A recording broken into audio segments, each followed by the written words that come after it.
All right, so today we are going to talk about the benefits of odor contamination when training a detection dog.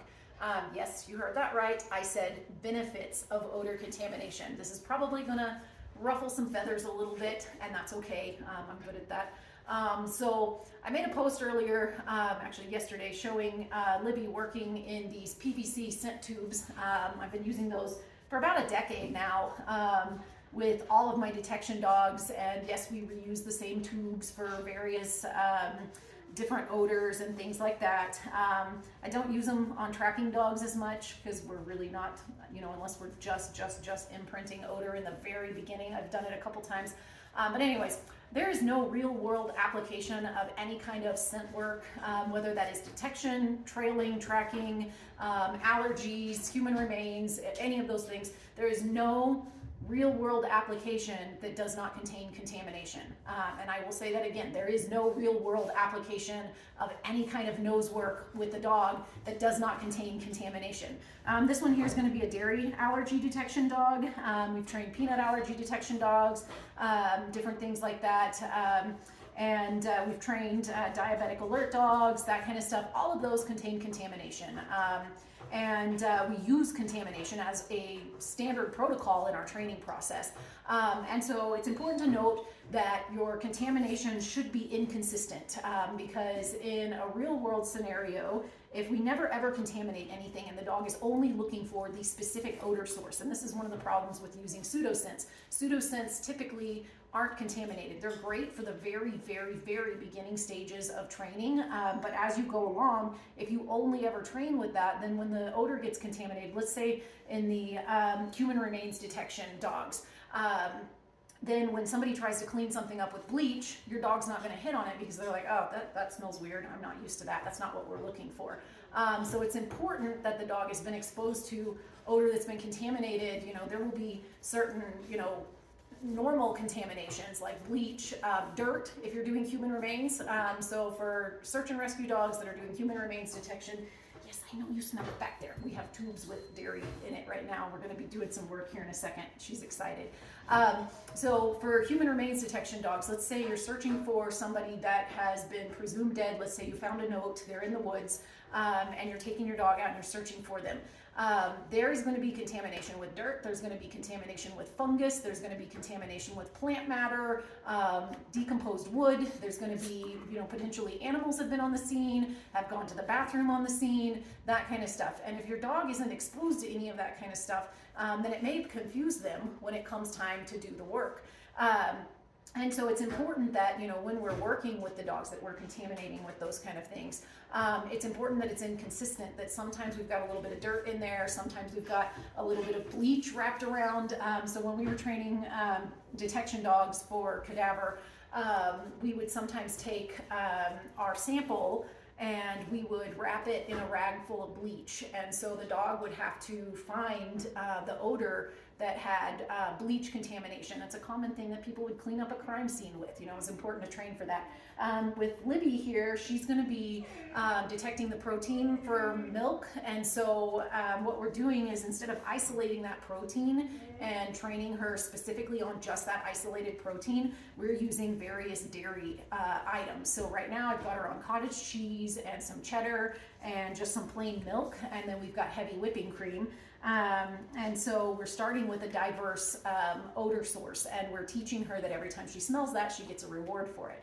And so we'll shape in an alert in time and work with her on that as well. But it's important to use diverse odor sources, because if we want her to be able to tell if a restaurant put butter on a roll, then we need to be able to train for that. And so, if we don't ever contaminate our food source or use diverse food sources, then she may smell that and be confused by it sometime in the future. So right now we're using the scent tubes to do odor present versus odor not present. We will change over to boxes. We'll use little takeout boxes, like the little styrofoam things from the restaurants, because those are going to be a common item that she's going to be checking. And then we will be adding contamination to our odor. So we've got cottage cheese and cheese over here right now. I've got some plain yogurt inside, that kind of stuff.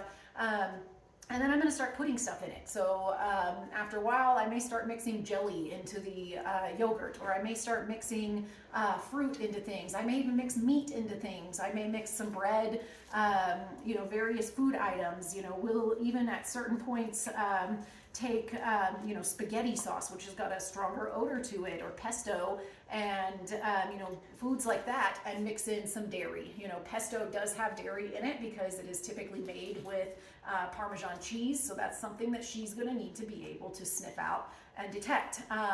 And so with a dog like this, we're actually going to, oh, you found my treat pouch. With a dog like this, we're actually going to be adding more and more contamination as we go along into training on purpose, with the intent that this dog is able to find the odor source with heavy levels of contamination. Because again, like I said, if we're trying to figure out if there's butter been added to a roll at a restaurant, then it's going to be important that she's able to smell through that and still detect that odor source that's still in there. So keep in mind that contamination is important.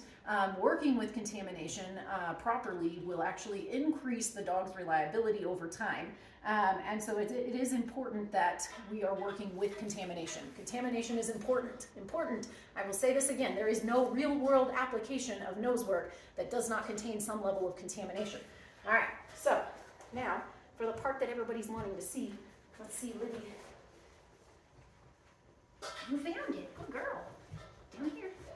We're still working on how to use the tubes. There we go. There we go. We want to stick our head in the tube. There we go. Now I have an empty tube here, which is new. Yeah, good girl, good girl. So she knows which tube is more important. So she's already figured out that the food comes with the odor. Good girl, good girl. So she's smelling that one. She's not spending a whole lot of time with it. What's in here? Check it. Check it. Yes, good girl. Good girl. Good girl. We're helping her out a little bit because the tubes are still new. She's not real sure where to put her nose. She's definitely more interested in the ones that have odor. She's checking out the empty one. Oh, good girl. Good girl. Good girl. Very good. Good girl. Good girl. And so what we're trying to show her is that when there's no odor present, we don't get anything. Good girl. Nope, nope, nope. Stick your head down in there. There we go. Good girl. So we're doing a combination of things here. We're teaching her how to use the tubes as well as doing the scent work here. So it's kind of a little bit more of a complex game than just the odor in the canister sitting on the floor. Yes, good girl. Right here. Yes, good girl. Good girl. Good girl. Yes, good girl. Yes, good check. Good girl. Good check. Good girl. Good girl. Yes, good girl. Good girl. Down here. You almost had it. What's that? Yes, good girl. Good girl. Very good. Good girl. Good girl. So now we're just going to do a little free shaping. Yes, good girl. Good girl. Good girl. So what I'm looking for is for her to stick her head in the tube and kind of sit there for a second. Yes, good girl, good girl. So she's pointing it out. What I'm expecting with the way that she's working right now is that her alert going forward is probably going to be a little bit of a nose boop. She's probably going to kind of boop at whatever it is that she's saying, yes, there's odor or there's odor present here. Yes, good girl, good girl, good girl, good girl. These tubes are great because what we're doing here is we're rewarding at the odor source. Because the odor is there, it's present, and we're rewarding at source of odor. Yes, good girl. Nope, nope, nope. Right there. Yes, good girl. Good girl. Very good. Good girl. Good girl, Libby. Yes, good girl. Good girl. Yes. Yes, good girl. Good girl.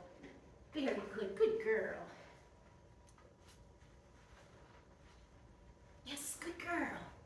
Good girl, very good, good girl, good girl. And luckily, these guys are highly, highly food motivated. Yes, good girl, yes, good girl. Typical golden retriever temperament. We've never ever eaten ever a day in our life. You dropped one. Yes, very good, good girl, good girl. Yes, good girl. Good girl. Yes, good girl.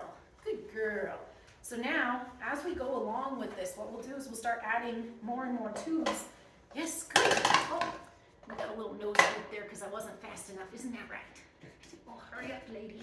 Hurry up, lady. Yes, good. Yes, good. Good girl. Good girl. Check it. Yes. Check it. Nope. Yes. Good girl. Good girl. Good girl. Good girl. Yes. Good girl. Good girl.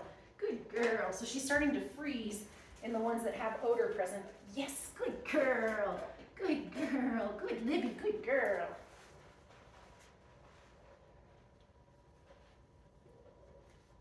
Where's it at? Yes, good girl, good girl, good Libby, good girl, good girl. All right, what a good girl. That's enough.